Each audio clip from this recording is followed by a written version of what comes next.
अल फलाह university Haryana के फरीदाबाद धोज गांव में स्थित है। यह संस्थान अल फलाह चैरिटेबल ट्रस्ट द्वारा संचालित है, जिसका मुख्यालय दिल्ली के ओखला में है। ट्रस्ट की स्थापना 8 सितंबर 1995 को हुई थी।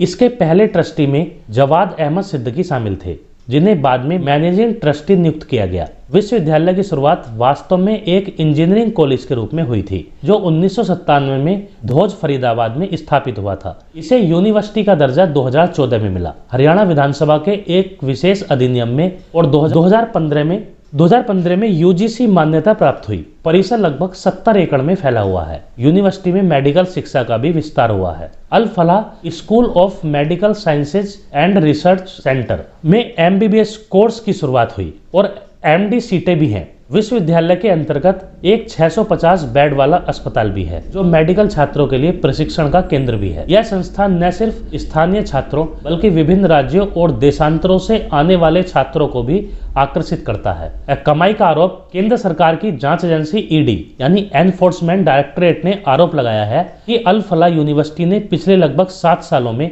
415 करोड़ की कमाई की, जिसे प्रोसीड्स ऑफ क्राइम बताया गया है। ईडी की रिपोर्ट के अनुसार यह रकम विभिन्न शैक्षणिक, राजस्व और स्वैच्छिक योगदान के रूप में दिखाई गई है। विशेष आरोप यह है कि यूनिवर्सिटी ने नामांकन मान्यता को लेकर झूठे दावे किए थे। एनएएसी और यूजीसी की मान्यता को गलत तरीके से प्रस्तुत किया गया, जिससे छात्रों और अभिभावकों को ठगा गया। ईडी ने यह भी कहा कि विश्वविद्यालय के नियंत्रण, खासकर वित्तीय निर्णयों में संस्थापक जवाद अहमद सिद्दीकी की प्रमुख भूमिका थी। जांच के दौरान कई स्थानों पर छापेमारी की गई, डिजिटल दस्तावेज बरामद किए गए और नकद भी जब्त किया गया। इसके अलावा ईडी ने यह आरोप लगाया है कि विश्वविद्यालय के ट्रस्ट ने लाभ को परिवार संबंधित कंपनियों में डाइवर्ट किया है। AIU association of Indian universities ने अल फलाह यूनिवर्सिटी की सदस्यता रद्द कर दी है। NAAC national assessment and accreditation council ने विश्वविद्यालय को नोटिस भेजा है और जवाब मांगा है कि